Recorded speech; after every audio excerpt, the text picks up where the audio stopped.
বন্ধুরা, voice of Bithi channel থেকে আমি মিষ্টি মনি।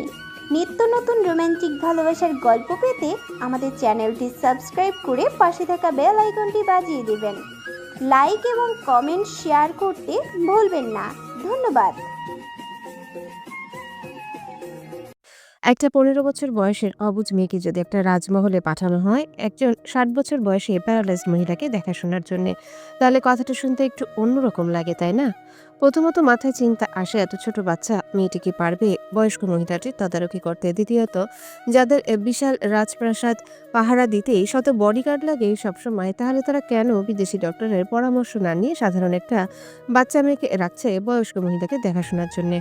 তাও সেই মেয়েটি যার দিন দুনিয়া বলতে কিছুই বুঝে না। তৃতীয়ত, যেখানে অবুঝ বাচ্চা মেয়েটির পরিবারই আর্থিক দিক থেকে সচ্ছল, তাহলে তারাই কেন বা তাদের অতি আদরের মেয়েটাকে এভাবে কাজের মেয়ে হিসেবে অন্যের ঘরে রাখতে চাইছে?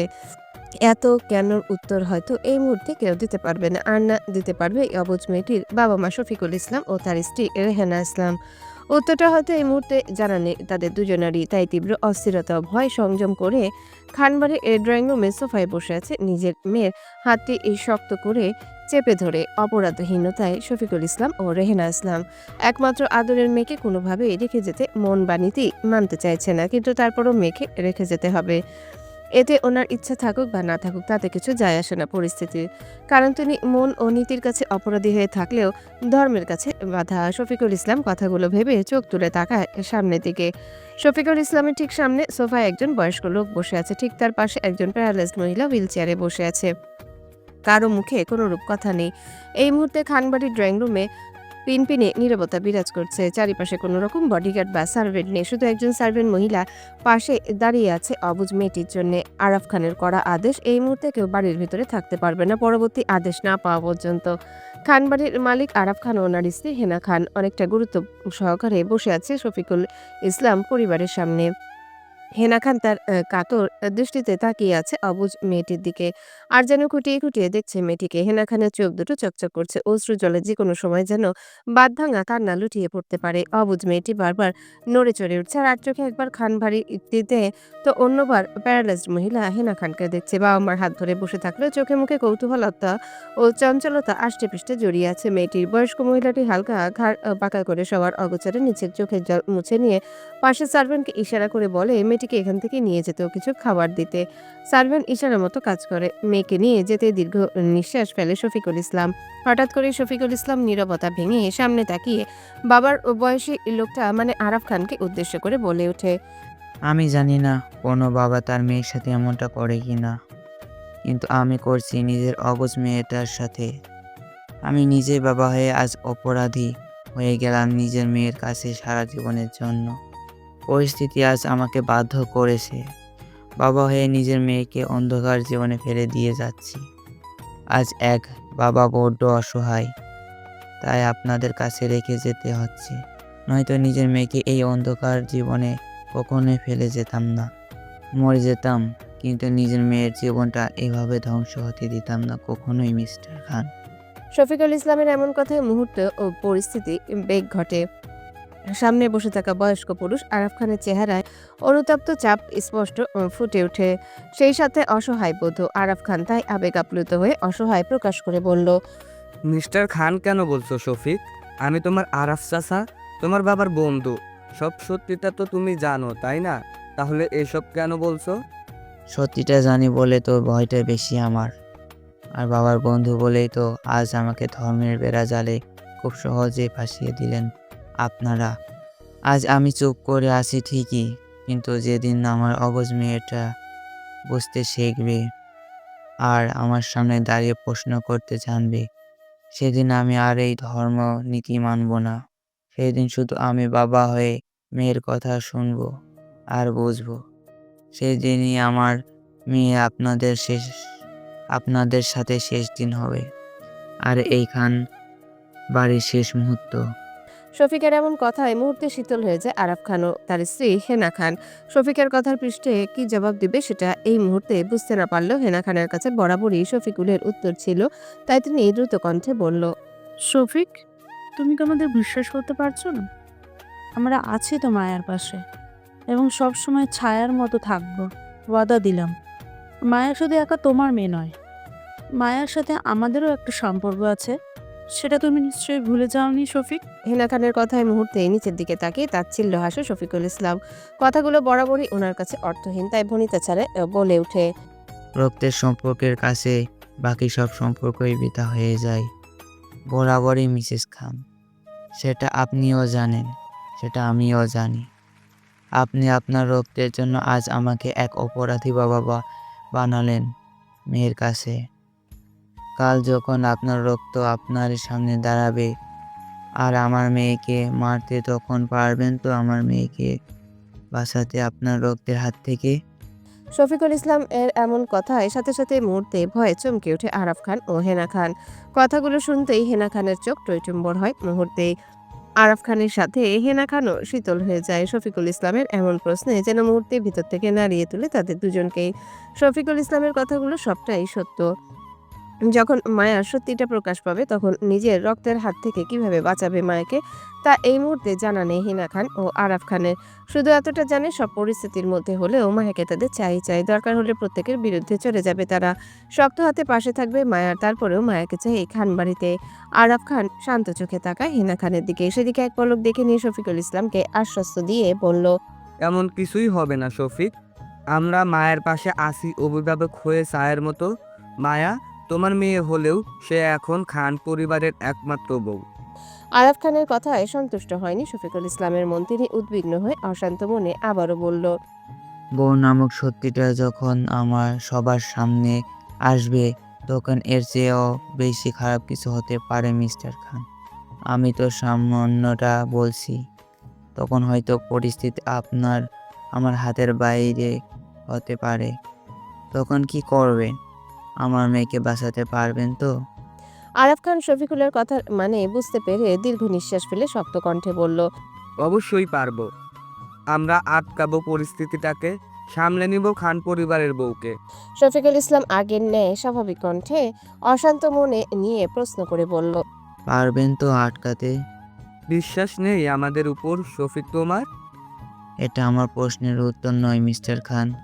শফিকুলের পরপর প্রশ্নের মানে বুঝতে পারছে হেনা খান, তাই তিনি নিজেকে স্থির করে শক্ত মনে পাশ থেকে নিজের চোখের জল মুছে নিয়ে স্বতঃস্ফূর্ততার সাথে শফিকুল ইসলামের কথার জবাব দিতে শক্ত কণ্ঠে বলে ওঠে, ভবিষ্যতের পরিস্থিতি আমাদের কোথায় নিয়ে দাঁড় করে তা আমি জানি না শফিক, তবে এতটা বলতে পারি, আমাদের রক্তকে মায়ার কোনো রকম ক্ষতি করতে দেব না আমরা। তারপরেও যদি পরিস্থিতি আমাদের বাধ্য করে, তাহলে কথা দিচ্ছি, প্রথম গুলিটা আগে আমার বুক ভেদ করে তারপর দ্বিতীয় গুলিটা মায়াকে ভেদ করবে। ওয়াদা করছি, আমার শেষ নিঃশ্বাস পর্যন্ত আমি তোমার মেয়ে মানে মায়ার হেফাজত করব, ইনশাল্লাহ। হেনা খানের এমন কথা মুহূর্তে স্তব্ধ হয়ে যায় শফিকুর। রেহানা স্বামীর পাশে নীরবে বসে মেয়ের জন্য চোখে অশ্রুজল ফেলা মা এবার চোখ তুলে তাকায়। হেনা খানের প্রতিটা কথা তিনি ভীষণ চমকায়, প্রতিটা বাক্যে রেহানাও স্তব্ধতা বিরাজমান। শফিকুল ইসলামের অশান্ত মন মুহূর্তে স্থির হয়ে যায়, কারণ শফিকুল ইসলাম জানে খান পরিবারের সদস্যরা তাদের কথায় কতটা দৃঢ়তা রয়েছে। তারা জীবন গেলেও নিজেদের বচন ভাঙবে না। শফিকুল ইসলামের নমনীয়তার সঙ্গে ঝুঁকে বসেন। বাবা হিসেবে মেয়েকে নিয়ে তিনি বেশ চিন্তিত ভবিষ্যৎ পরিস্থিতিটা ভেবে। তবে কিছুটা আশ্বস্ত হয় হেনা খানের কথা এই ভেবে যে যাই হোক কিছু না কেন, সকল পরিস্থিতিতে তারা দুজনই মায়ার পাশে পাশে থাকবে সাপোর্ট হয়ে। কথাগুলো ভেবেই তিনি এই নীরবে একটা দীর্ঘ নিঃশ্বাস ছাড়ে। নিজের আদুরে মেয়েকে আল্লাহর হাতে সঁপে দিয়েছে। এবার যা হওয়ার বাকিটা সময় ঠিক করবে। তিনি হেনা খানের কথায় বিশ্বাস্ত হয়ে নিজ বাক্য আর লম্বা না করে হঠাৎই স্ত্রীকে নিয়ে উঠে দাঁড়িয়ে কাটকাট গলায় বলে ওঠে, সম্পর্ক নষ্ট হয়ে গেলেও এখনো একটা সেরা সুতার বাঁধন নামক একটা সম্পর্ক আছে আপনাদের সাথে আমাদের। সেই থেকে কিছুটা বিশ্বাসও আছে। সেই বিশ্বাস নিয়ে আমাকে রেখে গেলাম অন্ধকার জগতে, আপনাদের হাতে। নিজের মেয়ের সামনে দাঁড়াতে পারবো না বলে মেয়ের না বলেই চলে যাচ্ছি এখান থেকে। আপনারা দেখে রাখবেন আশা করি। যদিও আমার অবুঝ মেয়েটি কোনো অপরাধ করে, তো ওকে কোনো শাস্তি না দিয়ে ক্ষমা করে দেওয়ার চেষ্টা করবেন প্লিজ। অপরাধী বাবা হয়ে এর থেকে বেশি কিছু বলার নেই আমার। আরাফ খান সাথে সাথে সোফা ছেড়ে উঠে দাঁড়িয়ে ব্যস্ত ভঙ্গিতে এগিয়ে আসতেই হাত বাড়িয়ে থামায় শফিকুল ইসলাম। আরাফ খানকে কিছু বলতে না দিয়ে সাথে সাথে হাত জোড়া সামনে ধরে ক্ষমা চেয়ে বলে ওঠে, যেদিন ছেঁড়া সুতার বাঁধন ঠিক হয়ে যাবে সেদিন নিজের দাবি নিয়ে এই বারে অন্ন বা পানি পান করব, তার আগে নয়।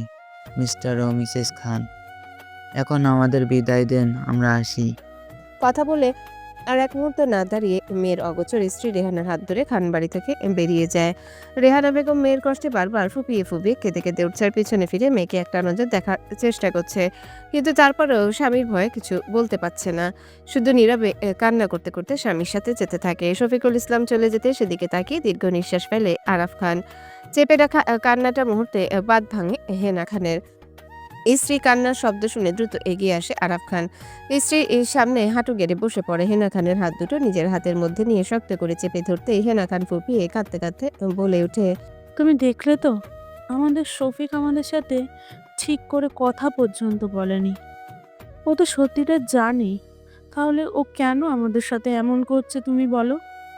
আরাফ খান নিজেকে শক্ত করে হেনা খানকে শান্ত করার জন্য সান্ত্বনা স্বরূপ বলে ওঠে, কারণ শফিক নিজের সন্তানকে বিপদের মুখে রেখে যাচ্ছে, তাই এমনটা করছে। বাবা হিসাবে শফিক নিজের জায়গায় ঠিক আছে হেনা, আমাদেরও শফিকের কষ্টটা বুঝতে হবে। আরাফ খানের কথায় মুহূর্তে হেনা খান কাঁদতে কাঁদতে আবারও পাল্টা জবাবে বলল, আর আমাদের কি কষ্ট নেই? আমরাও কি পরিস্থিতির শিকার নই আরাফ? আমি তো সব কিছু হারিয়ে বসে আছি আরাফ। এখন আমার বেঁচে থাকার একমাত্র ভরসা তো মায়া। সেটা কবে বুঝবে শফিক? হেনা খানের কথায় আরাফ খান আগের ন্যায় বলল, হেনা একটু সময় দাও, শফিককে দেখবে, ওই ঠিকই বুঝবে আমাদের কষ্টটা। সবটা সামলাতে সময়ের প্রয়োজন হেনা, তাই নিজেকে শান্ত রাখাটাও খুব জরুরি আমাদের। হেনা খান স্বামীর হাত দুটো ধরে সেখানটায় নিজের কপাল থেকে আবারও অঝরে কেঁদে বলে উঠলেন, এমনটা হওয়া কি খুব জরুরি ছিল আরাফ আমাদের সাথে? এতটা ধ্বংসাত্মক কেন হলো আমাদের? কেন সময়টা আমাদের এতটা পরীক্ষায় ফেলছেন? জীবনটা কেন চলতে গিয়ে থেমে যাচ্ছে বারবার? সবটাই কি সময়ের দায়, নাকি আমরাও সমান দোষী আরাফ? কথাগুলো বলে থামলেন তিনি। দুজনের বাক্যই ছিল নির্বাহিকা, একে অপরকে সান্ত্বনা দেওয়ার প্রলয়। আরাফ খান নিশ্চুপ ভঙ্গিতে থাকতেও হেনা খান ছিল অস্থিরতা, মনস্তাপ। ঠিক সেখানটায় আগমন ঘটে কারো একজোড়া ছোট পায়ের, ভীতু ও চঞ্চল দৃষ্টিতে চারিপাশে চোখ বুলায়। চোখ আউড়িয়ে কাউকে খুঁজে না পেয়ে হতাশায় এগিয়ে যায় ধীর পায়ে আরাফ খানও হেনা খানের সামনে। ভীতু চোখে দুজনকে দেখে নিয়ে আস্তে আস্তে করে বলে ওঠে, আম্মু যাব আমি। আম্মু আব্বু কোথায় আমার? মায়ের এমন প্রশ্নের মুহূর্তে চমকে ওঠে আরাফ খান ও হেনা খান। দ্রুত নিজেদের সামনে চোখে জল মুছে ঠিক হয়ে দাঁড়িয়ে পড়ে মায়ের সামনে। হেনা খান জোরপূর্বক মুখে হাসি হাসি ভাব ফুটায়, দুহাত বাড়িয়ে ডাকে মায়াকে কাছে আসতে। বাধ্য মেয়ের মতো গুটি পায়ে প্রথম ডাকেই সামনে দাঁড়ায় হেনা খানের কাছে আসতে খানিকটা ইতস্তত বোধ করলেও নমনীয়তা প্রকাশ করে নিজের মধ্যে মায়ের কাছে যেতেই হেনা খান দুহাতে জড়িয়ে ধরে মায়াকে, মন ভরে মায়াকে আদর করে আহ্লাদে সুরে বলে ওঠে, বাহ, তুই তো দেখতে একদমই তোর দাদির মতো। বরাবরই সুন্দরী হয়েছিস। ডাগর ডাগর চোখ, তোর লম্বা চুল, তোর হাসি, সব কিছুই তোর দাদির মতো। জানিস সেটা তুই? এই মুহূর্তে মায়া হেনাকে ঠিকঠাক ভাবে চিনতে না পারলেও একেবারে আবার অপরিচিত ঠিক তাও নয়। শফিকুল বলেছিল হেনা খান ও আরাফ খানের কথা মায়াকে, সাথে এখানে আসার আগে সবকিছু বুঝিয়ে এনেছিল মায়াকে।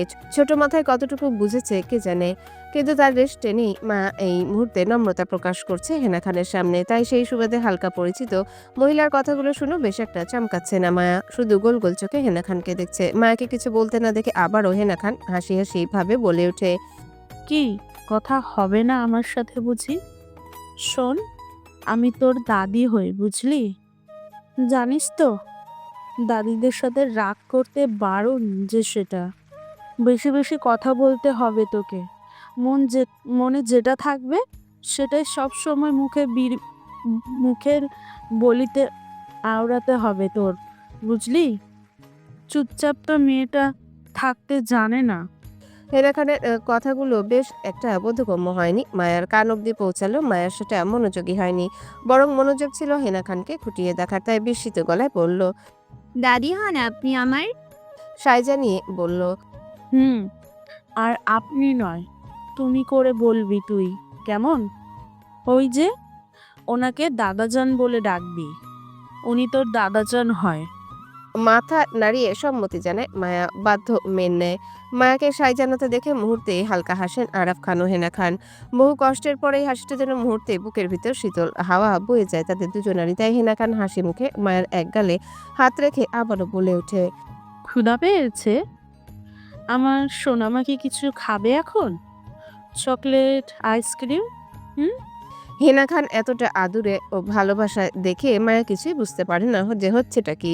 ছোট মাথায় এ বিষয়গুলো আওড়াতে না পারলেও এতটা বুঝতে পারছে যে সামনে বসে থাকা সদ্য নতুন দাদা দাদি নামক মানুষ দুটো ভীষণ ভালো, সাংঘাতিক বাড়াবাড়ি রকমের ভালো।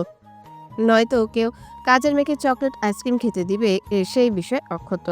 মেয়েকে মিথ্যা বলার কারণ শফিকুল ইসলাম মায়াকে শক্ত রাখতে চায় সকল পরিস্থিতিতে।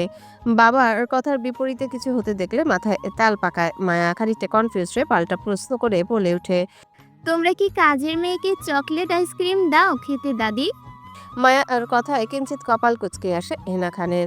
গাঢ় দৃষ্টিতে তাকিয়ে পড়ল। কেন খেতে দেব না আমার সোনামাকে? তোকে কে বললো যে তুই এই বাড়ির কাজের মেয়ে হোস সেটা?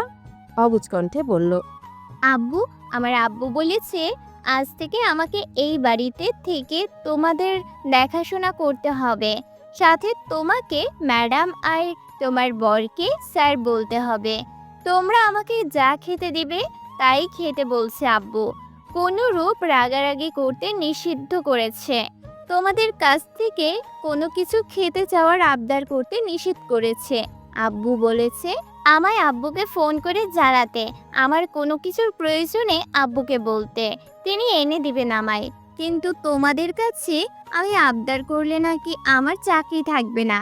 মায়া এসব কথায় মুহূর্তে হেনা খান মায়াকে জড়িয়ে ধরে ডুকরে কেঁদে ওঠে। হেনা খানের সাথে সাথে আরাফ খান ও মায়াও হেনা খানকে হাঁটু গেড়ে ওপর থেকে জড়িয়ে ধরে নীরবে চোখের জল ফেলে।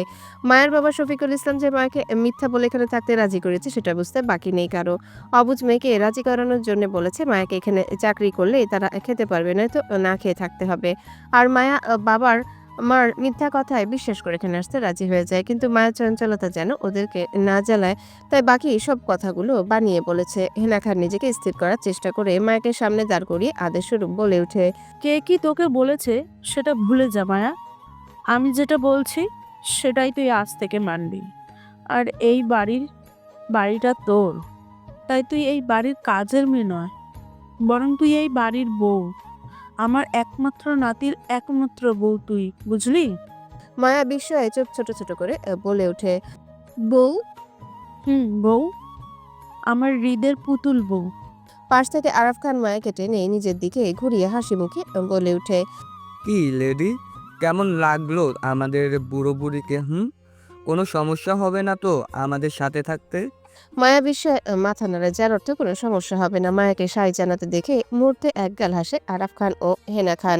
হাত বাড়িয়ে মায়ের নাক টেনে আরাফ খান বলেন, কালী বুড়িকে এখানের একটা স্কুলে ভর্তি করিয়ে দেব। এবার হাতে ধরে পড়াশোনাতেও মন দিতে হবে আপনার। স্বামীর কথায় হেনা খান সায় জানালো। মুহূর্তে বাদ সাজলো মায়া। নাক মুখ সিটকে কোচ সুরে বলে ওঠে, আমি পারবো না আর পড়তে। আমার পড়তে আর ভালো লাগে না একটু। আমি অনেক পড়েছি। জেএসসি পাশ করে 9-এ উঠে বিগত 4টা মাস পড়েছি ওই স্কুলে। এখন আবার এখানে এসেও পড়া লাগবে আমার? আর কত পড়বো আমি? আদুরের সহিত হেসে হেনা খান বুঝিয়ে বলে ওঠে, তা বললে তো হবে না সোনামা, পড়তে তো তোকে হবেই। আমি পড়াবো তোকে, সাথে তোর দাদা জানো আছে। এখন বল, আমাদের কথা কি আমার সোনামা অমান্য করবে পড়াশোনা করতে না চেয়ে?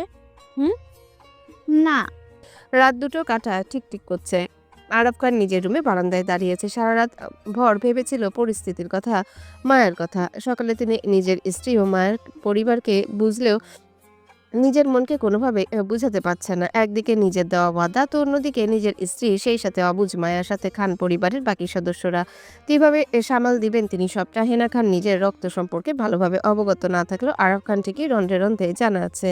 মায়ের সত্যিটা কতদিন সবার থেকে আড়াল করে রাখতে পারবে তা জানা নেই, কিন্তু যেদিন এই সত্যটা প্রকাশ পাবে সেদিন হয়তো ধ্বংসস্তূপ নেমে আসবে খান বাড়িতে। স্ত্রী ও মায়া দুজনকে না হারাতে হয় ওনার। এই ভয়ে সারা রাত জাগ্রত অবস্থায় কাটিয়ে দেয় আরাফ খান।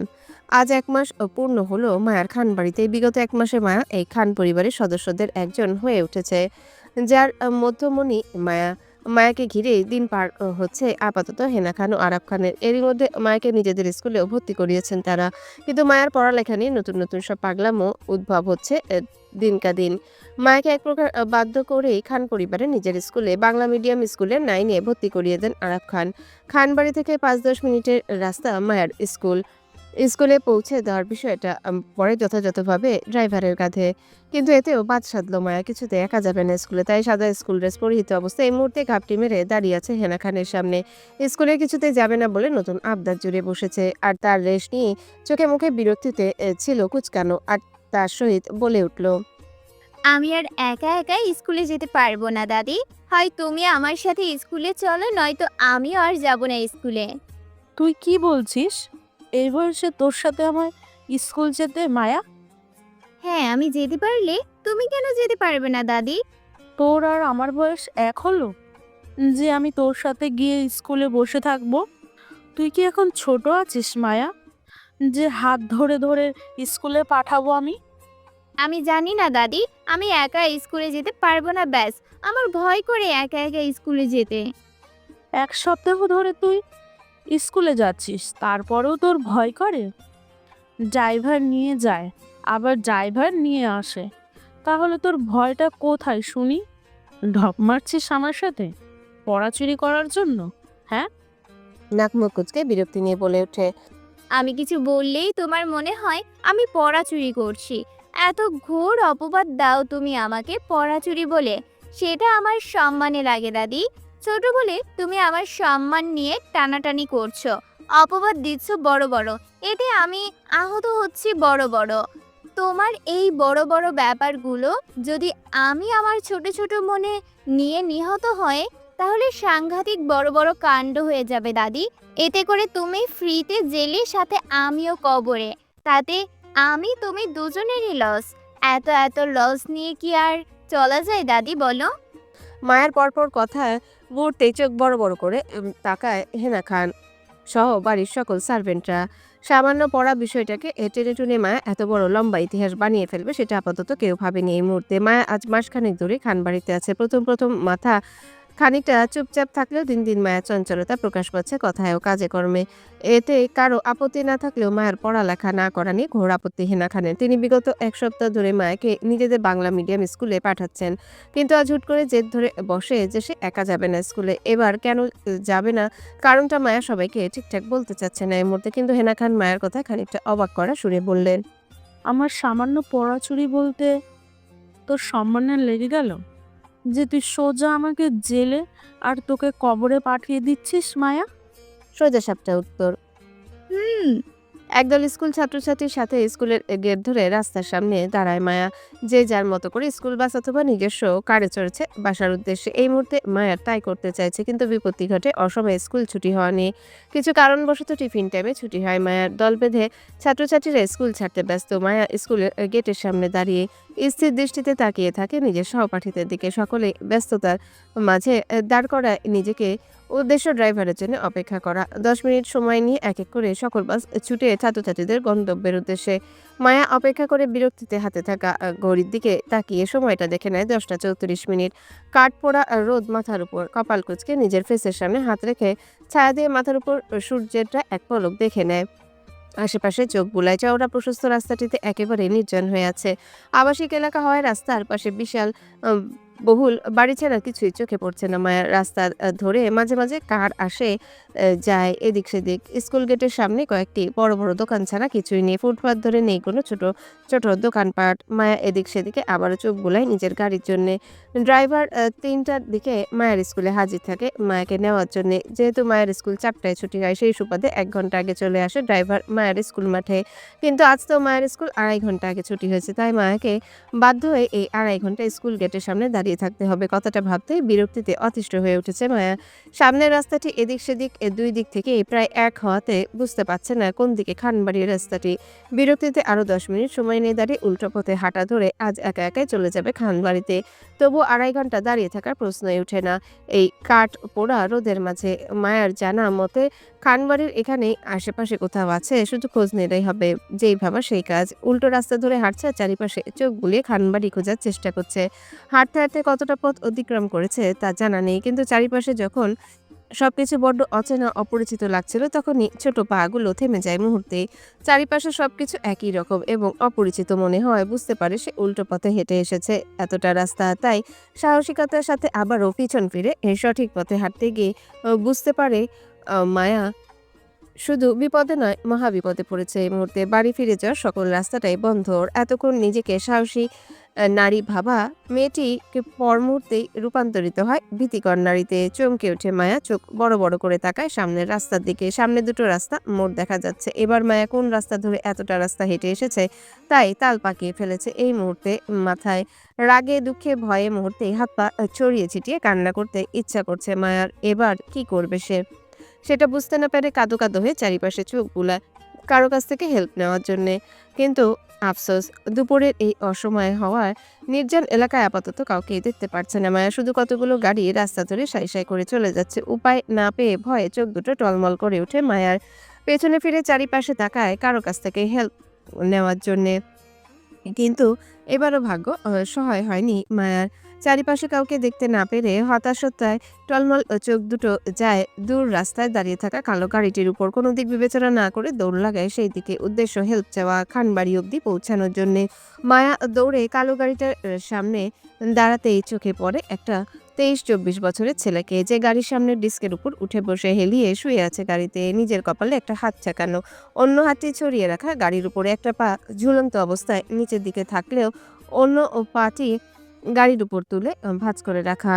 ছেলেটার বেখেয়ালি ভাবটা এতটাই ছিল যে সূর্যের কাঠপুরানো রোদটা অবধি তাকে ভেদ করতে পারছে না। ফর্সা গায়ে হালকা ব্লু শার্ট জড়ানো সাদা প্যান্টের সাথে।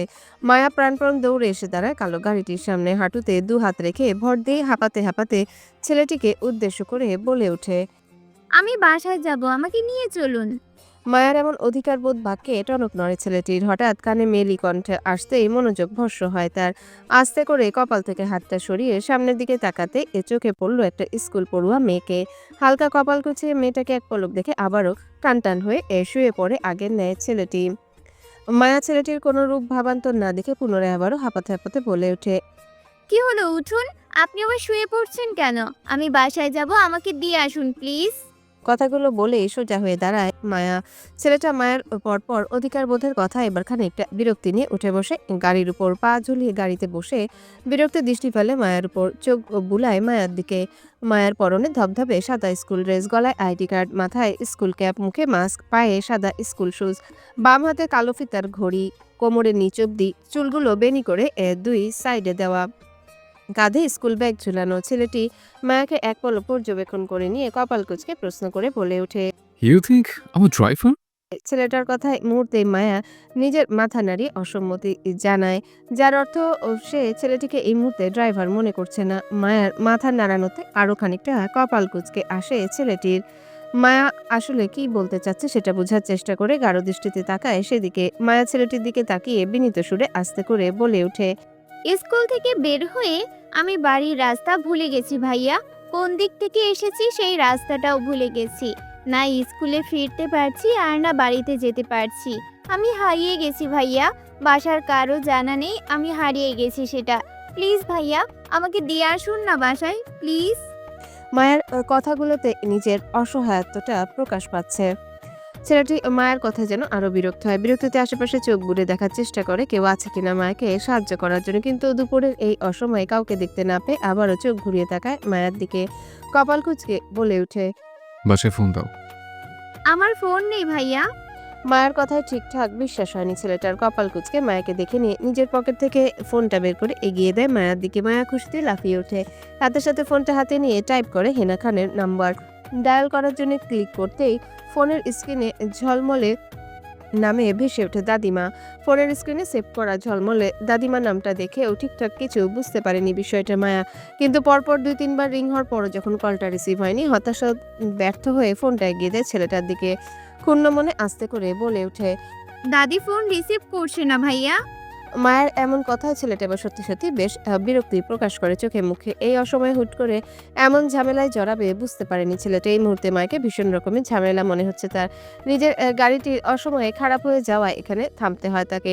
ফোন করে নিজের জন্য দ্বিতীয় গাড়িকে আসতে বলা হয়েছে বেশ খানিকটা আগেই, কিন্তু সেই এই গাড়ি পৌঁছাতে আরো আধা ঘন্টা সময় নিতে পারে। এই আধা ঘন্টায় মাকে নিয়ে এই রাস্তায় দাঁড়িয়ে থাকতে হবে। বিষয়টা যেন বিরক্তির প্রধান কারণ হয়ে দাঁড়িয়ে ছেলেটার জন্যে।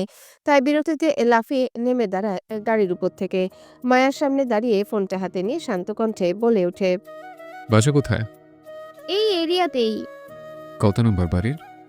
মায়া কিছু বলতে নিবে তার আগেই ফোন বেজে ওঠে ছেলেটির। মায়ের দিকে এক পলক তাকিয়ে ফোনটা কানে তুলতেই গম্ভীর মুখে বলে, বলো দাদি, শুনছি। ফোনের ওপাশের ব্যক্তিটির কথা না শোনা গেলেও পর মুহূর্তে আবারও ছেলেটি গম্ভীর কণ্ঠে বলে ওঠে, আমি তোমাকে কল করিনি দাদি। হ্যাঁ, আসছি আমি, on the way, bye. Shortcut কথা বলা শেষ করে ফোনটা পকেটে ঢুকিয়ে তাকায় মায়ের দিকে সূক্ষ্ম দৃষ্টিতে। আবারও প্রশ্ন করে বলে ওঠে, কত নাম্বার? ঝটপট উত্তরে বলে ওঠে, নাম্বার জানি না, তবে খান বাড়ি যাব। মায়ের মুখে খানবাড়ি শব্দটি শুনতে যেন অদ্ভুত দৃষ্টিতে তাকায় ছেলেটি। মায়াকে উপর থেকে নিচ অব্দি মুহূর্তে চোখ বোলায়। কপাল কুঁচকে অবিশ্বাস্য কণ্ঠে পুনরায় প্রশ্ন করে বলে, খানবাড়ির? ছেলেটির এমন প্রশ্নে মায়া তুমুল গতিতে মাথা নাড়ি সম্মতি জানায়, যার অর্থ হ্যাঁ। মায়া নিজের চোখ ঘুরিয়ে নিতেই দৃষ্টি যায় ছেলেটির বাম হাতের দিকে। হাতের উল্টো পিঠে বড় ও সড়ো একটা কাটা ছেঁড়া, সাথে সাথে বেশ রক্ত জমাট বেঁধে আছে সেখানটায়। মায়ের রক্ত দেখে মুহূর্তেই ভয়ে আটকে উঠে। ভয় ভয় এর নজরে সেদিকে তাকিয়ে থেকে ভয়ার্ত কণ্ঠে আস্তে করে বলল, রক্ত? মায়ের কথায় মুহূর্তে ছেলেটা চোখ যায় নিজের বাম হাতের দিকে। যথারীতি সেখানটায় রক্ত দেখে আবারও চোখ তুলে তাকায় মায়ের ভয়ার্ত দৃষ্টির দিকে। কপাল কুঁচকে মায়ের দৃষ্টি অনুসরণ করে সাথে সাথে পেছনে ঘুরে নিজের গাড়ি থেকে সাদা একটা রুমাল বের করে দক্ষ হাতে মুড়িয়ে বেঁধে নেয় নিজের বাম হাতে। মায়াকে উদ্দেশ্য করে গম্ভীর মুখে বলে ওঠে, কাম উইথ মি। মায়া দ্রুত গতিতে বলে ওঠে, আরে আপনার গাড়ি তো এখানে ফেলে যাচ্ছেন ভাইয়া। সময় মতো গাড়ি নিচে চলে আসবে, ইউ জাস্ট ফলো মি। কথাগুলো বলে ছেলেটির সামনে রাস্তা ধরে এগোতেই মায়াও গুটি গুটি পায়ে গিয়ে হাজির হয় ছেলেটির পাশে। রাস্তার পাশ ধরে দুজন একসাথে হাঁটছে চুপচাপ। ছেলেটি পকেটে দু হাত গুজিয়ে দূর রাস্তায় তাকে এক মনে হাঁটছে। পাশে কেউ আছে কিনা তার ভাবান্তর নেই। মায়া বারবার ঘাড় ঘুরিয়ে ছেলেটাকে দেখার চেষ্টা করছে। এই মুহূর্তে মায়ের কাছে এই যুবককে দারুণ নিষ্পাপ মুখের অধিকারী মনে হচ্ছে। চোখে মুখে ক্লান্তির ছাপ থাকলেও এক অন্যরকম মায়া কাজ করছে ছেলেটির মুখদ্বয়ে। সৌন্দর্যের সাথে পাল্লা দিয়ে যেন সুন্দর হওয়ার চেষ্টা তার। ছেলেটার মুখে মাছ থাকায় ঠিকঠাক চেহারা দেখতে না পারলেও এতটুকু বুঝতে পারছে ছেলেটা সাংঘাতিক ভয়ানক টাইপের সুন্দরের অধিকারী হবে। চোখ দুটোতেই ঘায়েল করার মায়া তার। মায়া চোখ আউড়িয়ে আবারও তাকায় ছেলেটার দিকে। নিজের অবুঝতায় বলে ওঠে, আপনি খুব সুন্দর ভাইয়া। মায়ার অবুঝতায় ছেলেটি চোখ ঘুরিয়ে তাকায় মায়ের দিকে। কপাল কুঁচকে ভ্যাপসা গরমে ক্যাপের ভিতর দিয়ে মায়ের কপালে বিন্দু বিন্দু ঘাম মধ্যে আখি চারণ করে ছেলেটি। ডাগর ডাগর চোখ দুটো কুচকিয়ে তাকিয়ে আছে তার দিকে। ছেলেটি দৃষ্টি সরিয়ে সামনের দূর রাস্তায় রাখে। গম্ভীর মুখে চুপচাপ আপন মনে হেঁটে চলেছে। সেই সাথে মায়া তাল মেলানোর চেষ্টা। ছেলেটিকে কথা বলতে না দেখে মায়া ছোট মনে অপমান বোধ করে, তাও সে চুপচাপ হেঁটে যাচ্ছে। রোদে তাপের মধ্যে 10 মিনিট সময় নিয়ে দুজন হাঁটতে অবশেষে এসে পৌঁছায় খানবাড়ির সামনে।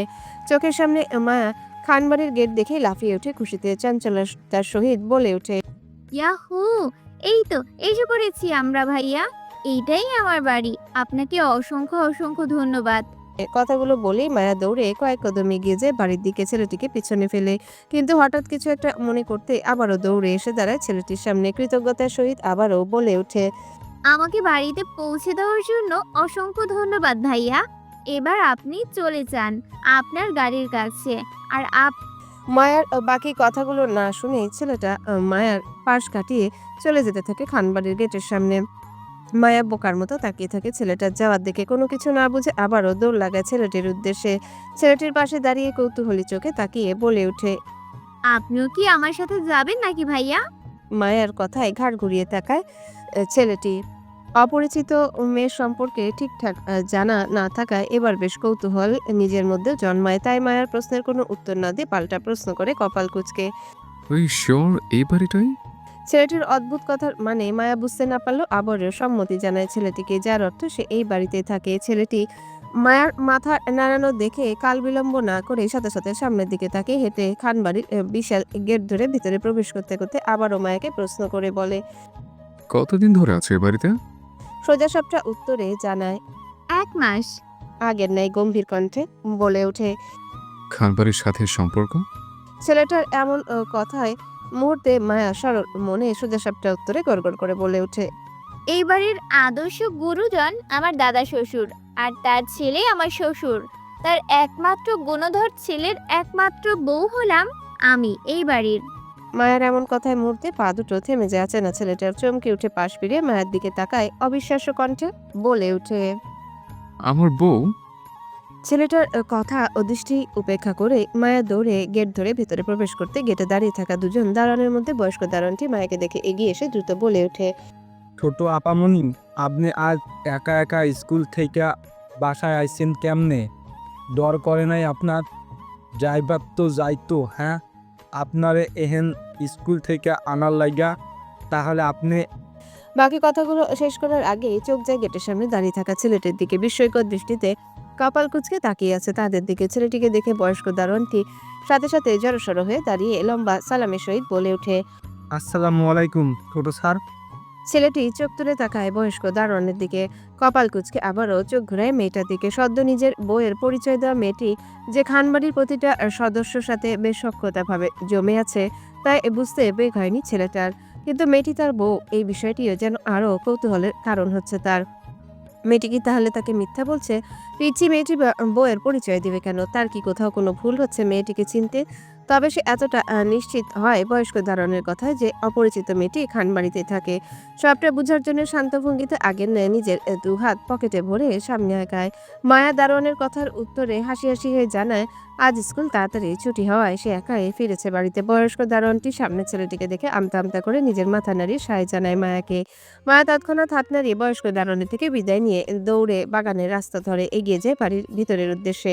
কিছুটা পথ দৌড়ে যেতেই সামনে দেখা পায় হেনা খানের। তিনি এই দিকটা এগিয়ে আসছিলেন। হুট করে এই অসময়ে মায়ার কণ্ঠস্বর শুনে মায়াকে নিতে আসছিলেন এদিকে। কিন্তু পথিমধ্যে দেখা হয় মায়ার সাথে। হেনা খান হুইল চেয়ারে বসে আছেন আর সেটা চালিয়ে নিয়ে আসছেন মালা। মায়া দৌড়ে গিয়ে হেনা খানের সামনে দাঁড়াতে তিনি দুহাতে চাপড়ে ধরে মায়াকে উত্তেজনার সহিত বলে ওঠে। সে কি সোনামা, তুই একা একা বাসায় কিভাবে এসেছিস? সমস্যা হয়নি তোর? তুই কি সম্পূর্ণ ক্লাস না করে চলে এসেছিস আজ? হেনা খানের পরপর উত্তেজিত কথায় মুহূর্তে মায়া বিরক্তি নিয়ে উত্তর দেয়। না, সমস্যা হয়নি। স্কুল ছুটি হয়ে গেছে তাই চলে এসেছি। স্কুলে একা বসে থেকে কি করব? শুধু শুধু কাজ আছে কোনো, তাই বাড়ির রাস্তা মাপতে মাপতে একা চলে এসেছি এখান অবধি। মায়ার কথা হেনা খান বুঝতে পারে কেন মায়া তাড়াতাড়ি বাসায় চলে এসেছে, কিন্তু আপত্তি হচ্ছে মায়া একা একা চলে আসাটা মোটেও পছন্দ হয়নি ওনার। বরং ভয় ছিল যদি মায়া একা রাস্তায় হারিয়ে যেত তো কি হতো, সেটা ভেবেই গা ছমছম করে উঠছে ওনার ভয়ে। নিজের ভয়টা খানিকটা দম আলো নিজের মধ্যে তিনি। তাই মায়াকে নিজের সামনে দাঁড় করে এক এক করে সবকিছু খেয়াল করতে থাকেন তিনি।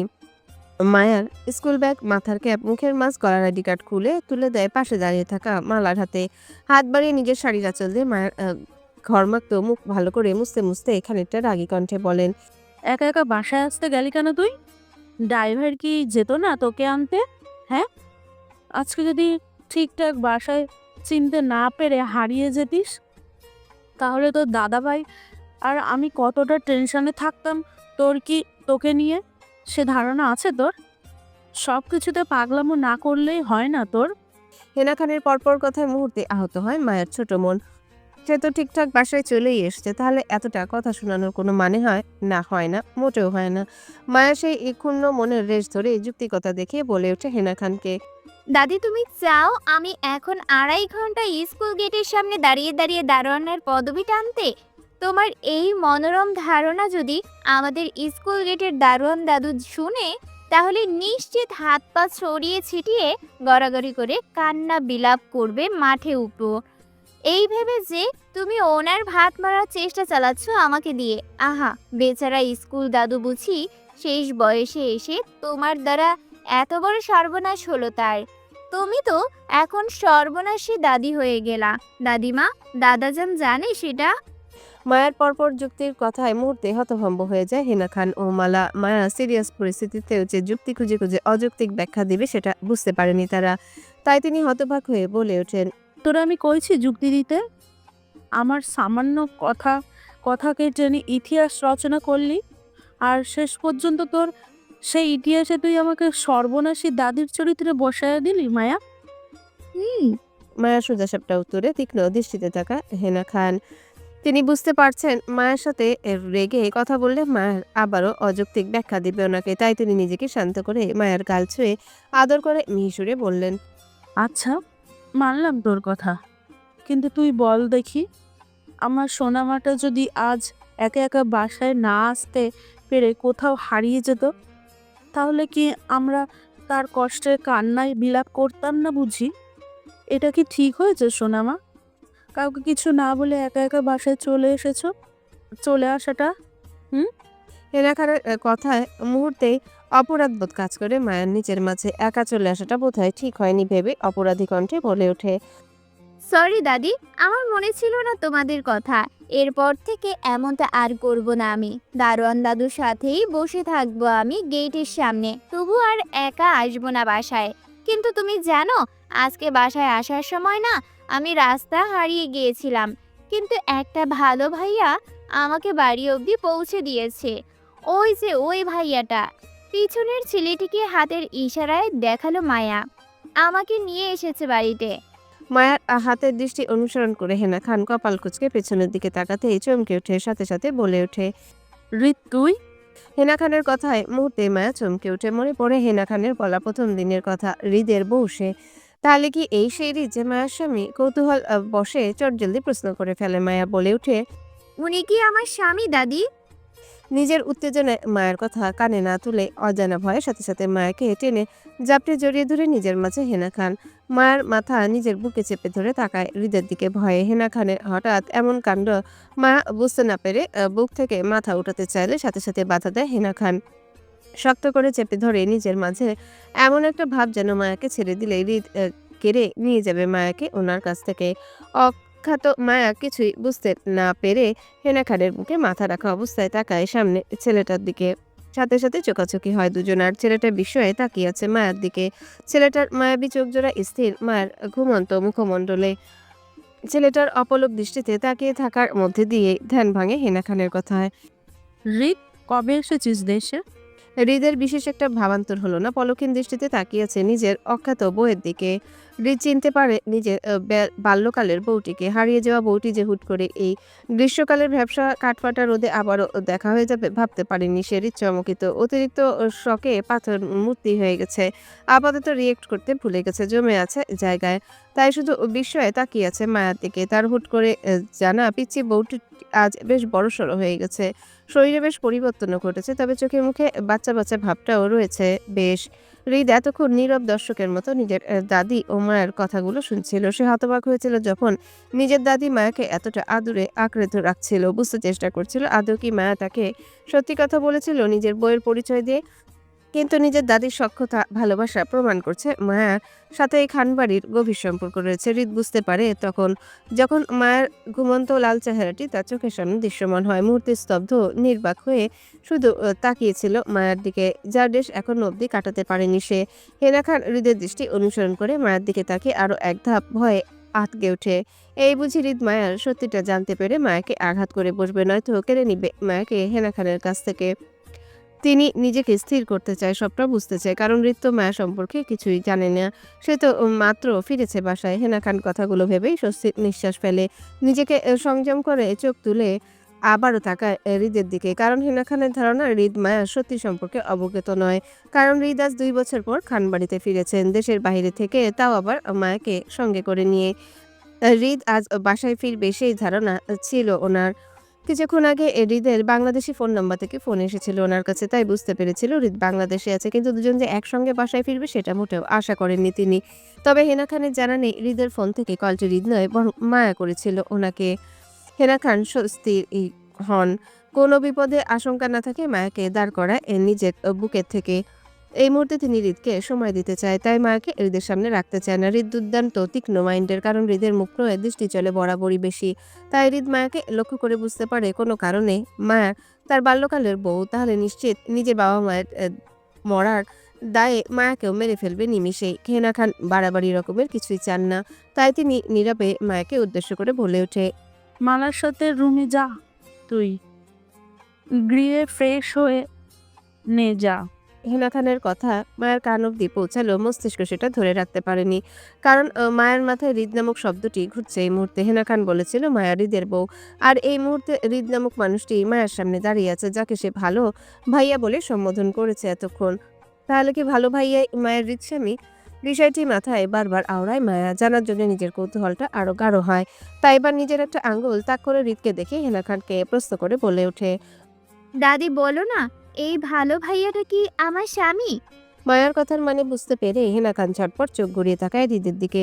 হৃদ তখনও কপাল কুঁচকে তাকিয়ে আছে তাদের দিকে, তাই তিনি উত্তেজিত ভঙ্গিতে কথা ঘুরিয়ে বলে ওঠেন, না, তুই রুমে যা মালার সাথে। কিন্তু তুমি যে বললে হৃদ নামক তোমার নাতি আমার স্বামী হয়, সেটা তুই যাবি এখান থেকে? বললাম না, কেউ হয় না, তোর কোনো স্বামী নেই। হেনা খানের কথা ঠিকঠাক মানে ধরতে পারেনি মায়ের ছোট মাথাটি। মায়ের ভাষ্য মতে হেনা খান স্পষ্ট বলেছিল মায়া হৃদের বউ, কিন্তু এখন বলছে মায়ের কোনো স্বামী নেই। যদি মায়ের কোনো স্বামী না থাকে তাহলে বউটা সে কোথা থেকে হলো? অখ্যাত মায়া আবারও প্রশ্ন ছুড়ে মানে হেনা খানকে বলে ওঠে, তাহলে কি আমি সিঙ্গেল দাদি? হ্যাঁ, তুই সিঙ্গেল। যা এবার মালাওকে নিয়ে ডাইরেক্ট আমার রুমে যাবি। যতক্ষণ না পর্যন্ত আমি বলবো ততক্ষণ পর্যন্ত যেন কাউকে বের হতে না দেখি আমার রুম থেকে। কথাগুলো বলে তিনি মায়াকে আর কোনো কিছু বলার সুযোগ না দেয়, এক প্রকার জোর করে পাঠিয়ে দেয় মালার সাথে। কারণ মায়ার পরপর করা প্রশ্নে সাংঘাতিক বিপদ ফেলে দিয়েছে হেনা খানকে।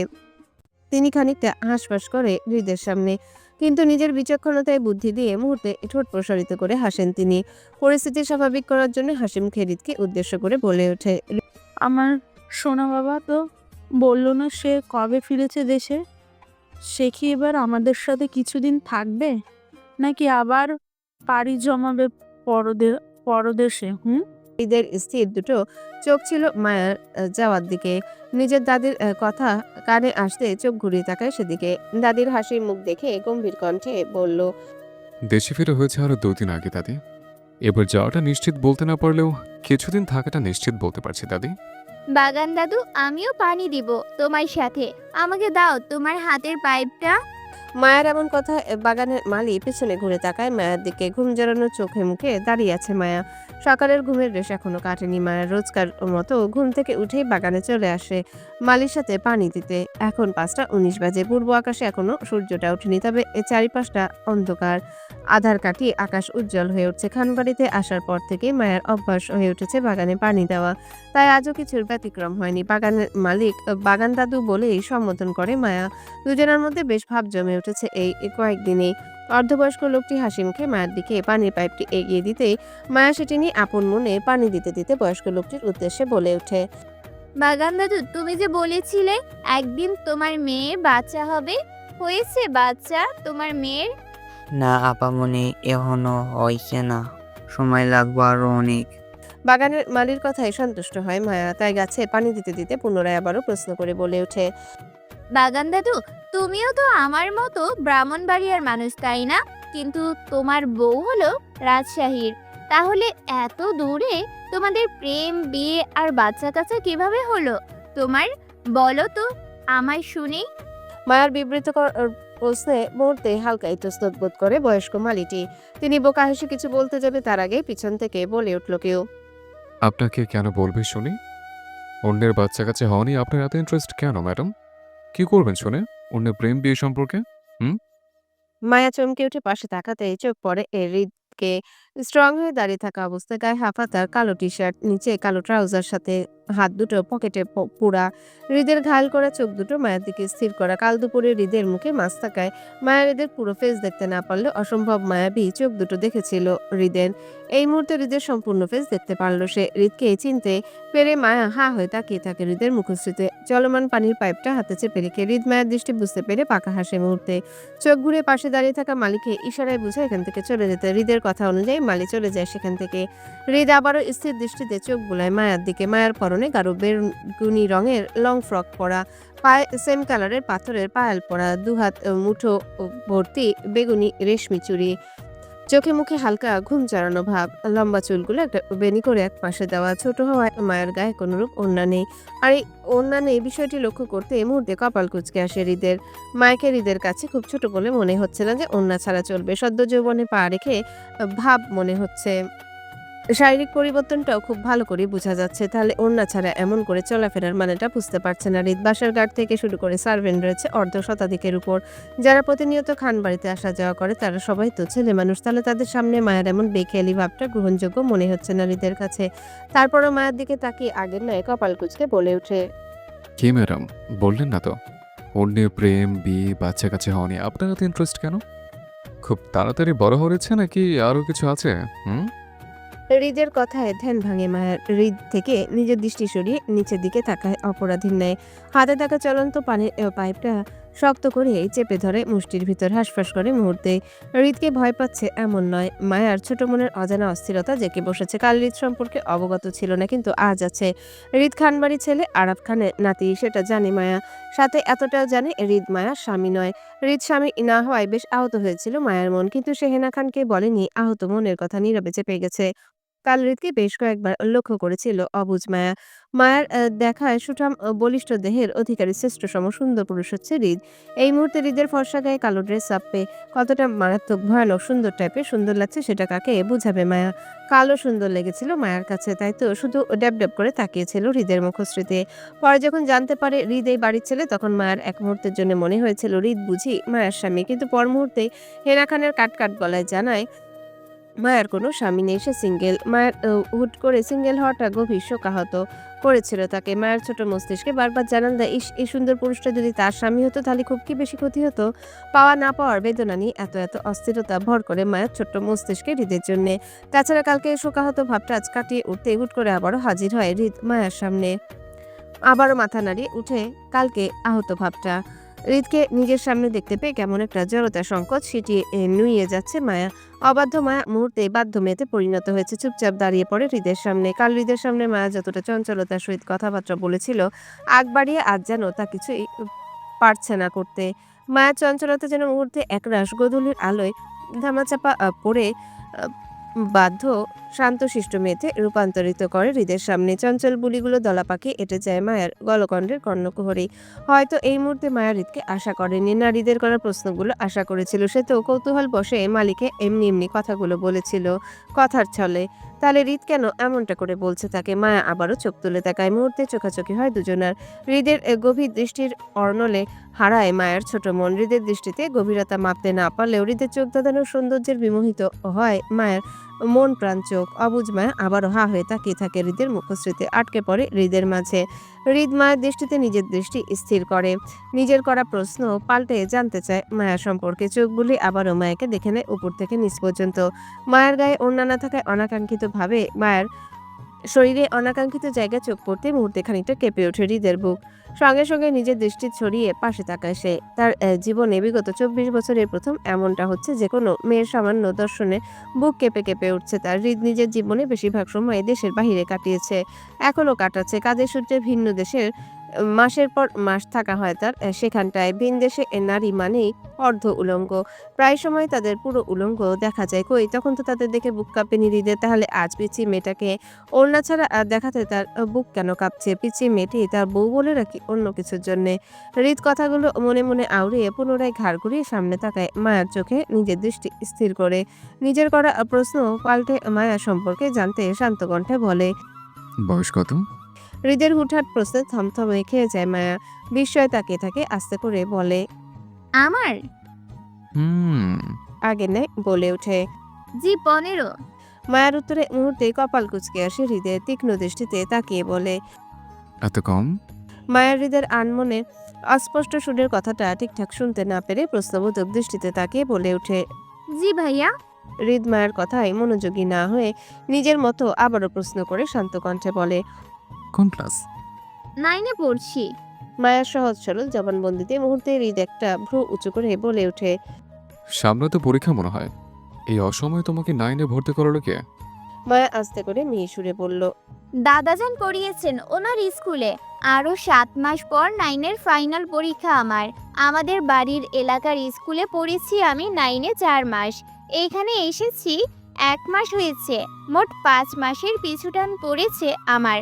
তাই দাদাজান কাল বিলম্ব না করে আপনাদের স্কুলে ভর্তি করিয়েছেন আমাকে। মায়ের গোছানো কথাবার্তায় মায়াকে ছোট নয় বরং বেশ বড় বলে মনে হচ্ছে হৃদের। মায়া শান্ত ও শিষ্ট হয়ে দাঁড়িয়ে থাকাটা দেখে পুনরায় আগের ন্যায় প্রশ্ন করে বলে। নাম? স্নিগ্ধ ও ভেজা গলায় বলল। মায়া। পুরোটা বলো। ইতস্তত জড়িয়ে আস্তে করে বলে। রিক্তা ইসলাম মায়া। হৃদের দৃষ্টি গাঢ় হয় মুহূর্তে নিজের একটা ভ্রু উঁচু করে বলে ওঠে। Daughter of Shafiqul Islam, mother of Rehana Begum. মাথা নাড়িয়ে সম্মতি জানি আস্তে করে বলে। মুহূর্তে নিস্তব্ধতা ছেয়ে যায় পরিবেশটাতে। ভয়ঙ্কর নীরবতা জেকে বসে দুজনার মাঝে। চারিপাশে পাখির কিচিরমিচির মনোরম শব্দ কানে ছন্ন ছাড়া হয়ে বাড়ি খাচ্ছে দুজনারই। মায়া মাথা নিচু করে অপরাধীর ন্যায় দাঁড়িয়ে আছে। মেয়েটি যে তার বউ এতে 100 ভাগ শিওর সে। হৃদের কুচকে আসা কপালটা ক্রমশ স্বাভাবিক হয় মায়া সহজ স্বীকার উক্তিতে। হৃদ বার কয়েক আবারও চোখ বুলিয়ে পরখ করে নেয় মায়াকে উপর থেকে নিচ পর্যন্ত। মায়ের কাঁচা হলদেটে গায়ের সঙ্গে চমৎকার লাগছে গাঢ় বেগুনি রংটা। মায়ের পোশাক বেশভূষায় চেহারায় সদ্য পুতুল নেয় লাগছে হৃদের কাছে। হৃদ হারায় এতটা মনোযোগ সহকারে কখনো কোনো মেয়েকে দেখা হয়নি তার। কাল থেকে শুধু দেখেই চলেছে মায়াকে গভীর দৃষ্টিতে। অনেকটা মোহনীয় লাগছে হৃদের কাছে। হৃদ থামে, চোখ ঘুরিয়ে পাশে তাকায়। মায়া জড়িত অতীত স্মৃতিগুলো মাথা নাড়া দিয়ে উঠতে দমে যায় হৃদ। চোয়াল শক্ত হয়ে আসে তার, কিন্তু পর মুহূর্তে কি মনে করে আবারও নিজেকে নিবারণ করার চেষ্টা চালায়।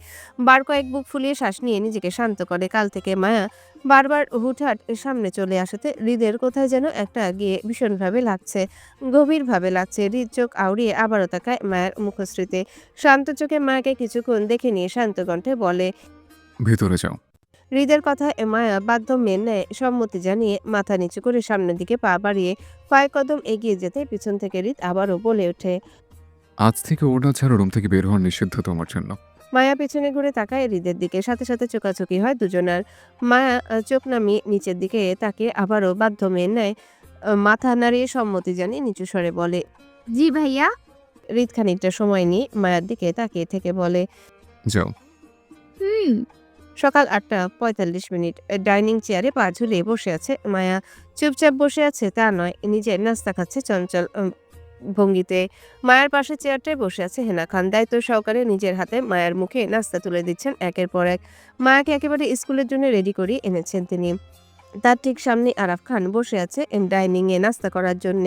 আপাতত তিনি নাস্তা না করে বসে বসে নিউজ পেপার পড়ছেন মনোযোগ সহকারে। ফাঁকে ফাঁকে নিজের স্ত্রী ও মায়ার খুনসুটি দেখছেন তৃপ্তিতে। এই বয়সে এসে নিজের ছেলের বউকে হারিয়ে মায়া যেন একমাত্র অবলম্বন হয়ে উঠেছে তাদের জন্য।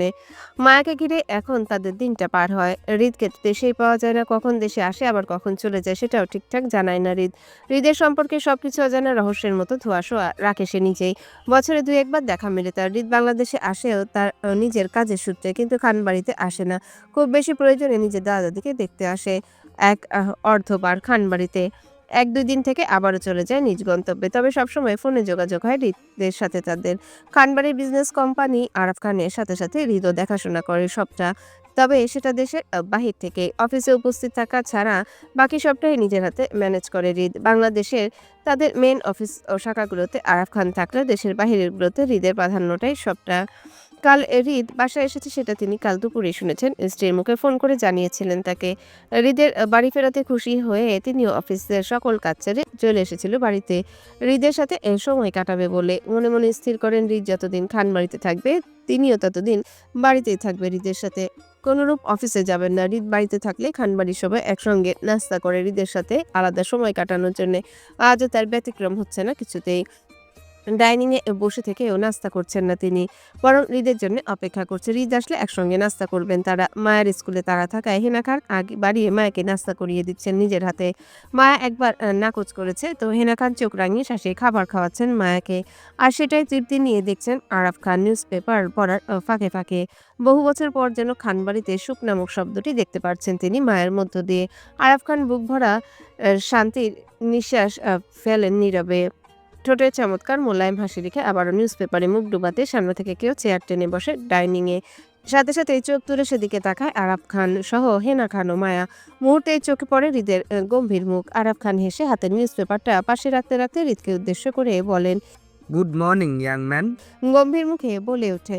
Good morning. সাথে সাথে সামনে থেকে হেনা খানও হাসি মুখে বলে ওঠে। গুড মর্নিং সোনা বাবা। হৃদ চোখ তুলে নিজের দাদির দিকে তাকিয়ে আগের ন্যায় গম্ভীর মুখে বলে। Good morning. কথাগুলো বলে চোখ ঘুরিয়ে তাকায় মায়ার দিকে। সাথে সাথে চোখাচোখি হয় দুজনার। মায়াকে হা হয়ে ড্যাব ড্যাব করে নিজের দিকে তাকিয়ে থাকতে দেখে সাথে সাথে কপাল কুঁচকায় হৃদ। চারিপাশে সচেতন দৃষ্টি ফেলে নিজের দাদা দাদিকে পর্যবেক্ষণ করে নেয়। হেনা খান বসা থেকে হাত বাড়িয়ে নিজের স্বামীর দিকে নাস্তা এগিয়ে দিচ্ছে বলে এদিকটায় তাদের খেয়াল নেই। হৃদ দৃষ্টি আউড়িয়ে আবারও মায়ের দিকে তাকায়। চোখ পড়ে মায়ের গায়ে কালকের স্কুল ড্রেসটি পরা। বুঝতে পারে মায়া স্কুলে যাওয়ার জন্য রেডি হয়ে বসে আছে, কিন্তু হৃদ মায়ের এমন হা হয়ে তাকানোটার মানে বুঝতে না পেরে কপাল কুঁচকে মায়াকে এক পলক দেখে নিয়ে মনোযোগী হয় নিজের নাস্তায়।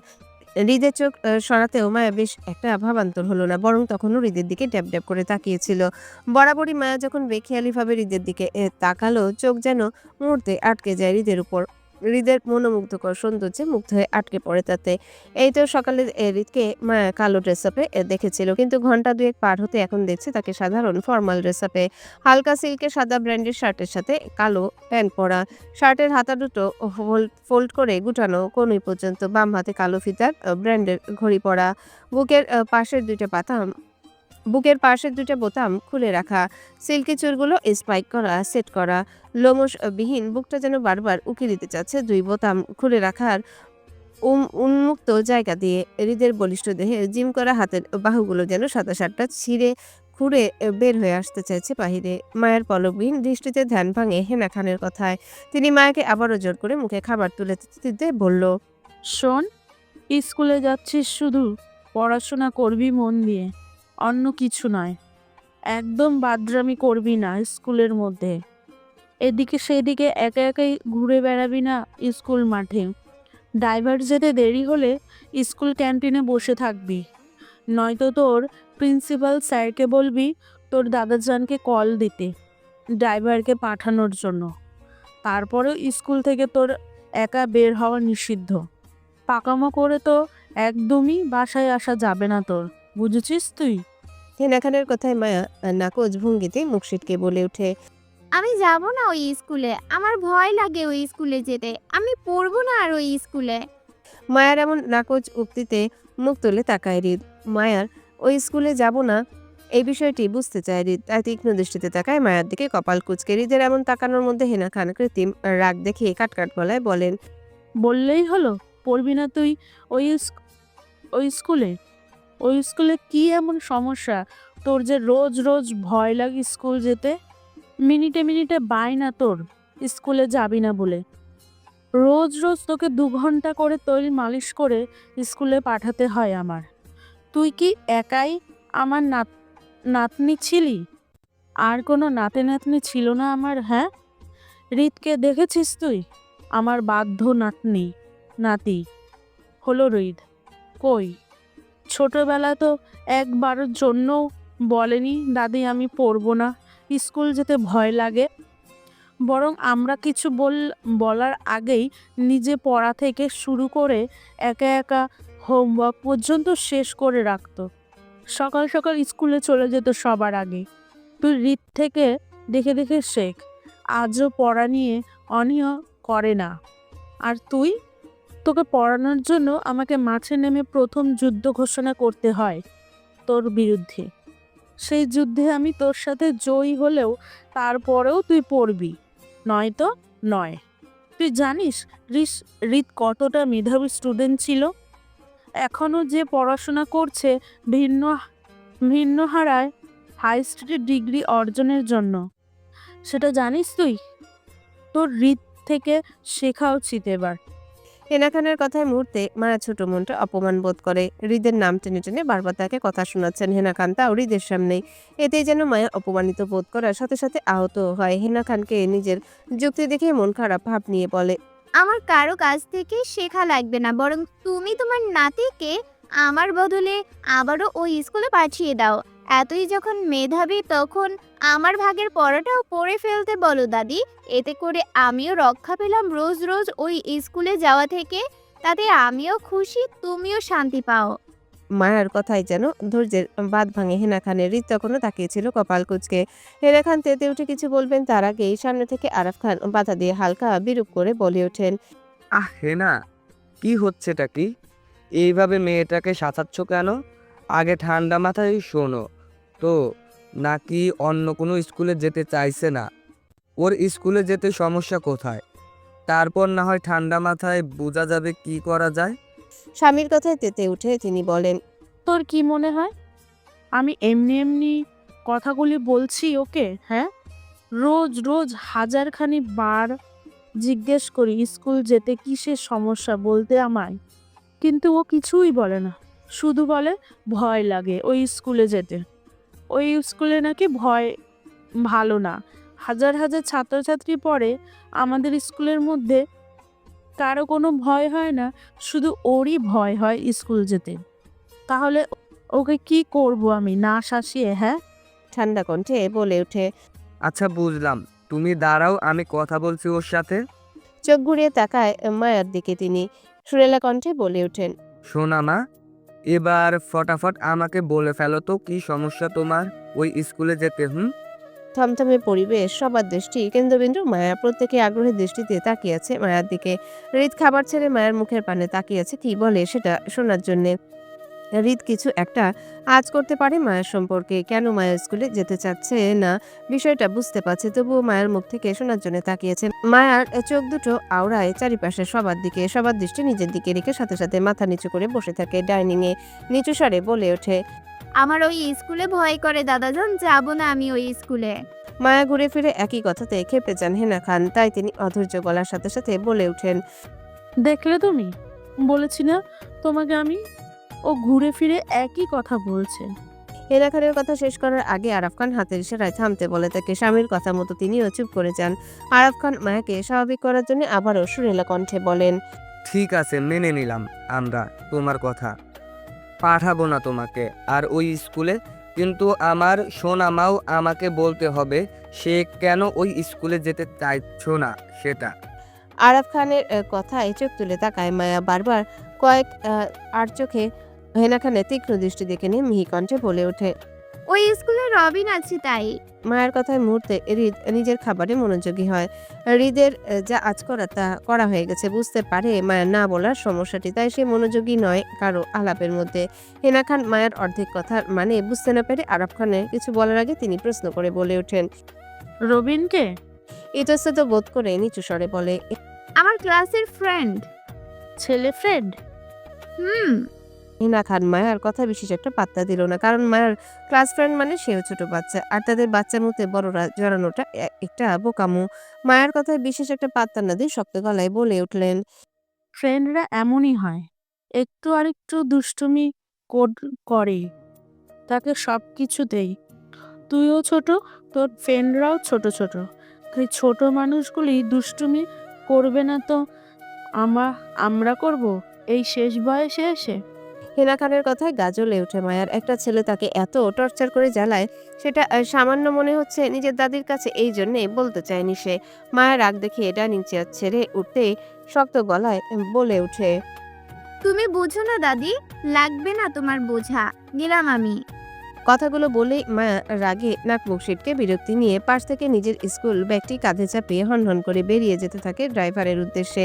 পিছনে থেকে হিনা খান থমথমে মুখে বসে আছে মায়ের যাওয়ার দিকে তাকিয়ে থেকে। আরাফ খানও মায়ের যাওয়ার দিকে একইভাবে তাকিয়ে থাকে, কিন্তু হৃদ মনোযোগ সহকারে নিজের নাস্তা ফিনিশ করছিল।